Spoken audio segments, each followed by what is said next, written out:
இது வந்து ஒரு ஜனநாயக நாடு, யார் வேணால் அரசியலுக்கு வரலாம், யார் வேணால் மக்கள் சேவை செய்யலாம். ஆனால் இவங்கெல்லாம் வந்து மக்கள் சேவைக்காக தான் வராங்களா அப்படின்னு ஒரு கேள்வி இருக்குது.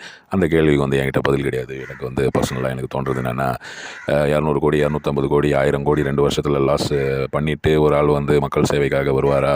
அந்த 1000 கோடியும் சம்பாதிச்சுட்டு மக்கள் சேவைக்காக வந்து அந்த 1000 கோடியை கொடுத்துட்டா அது ஒரு சேவையாச்சு.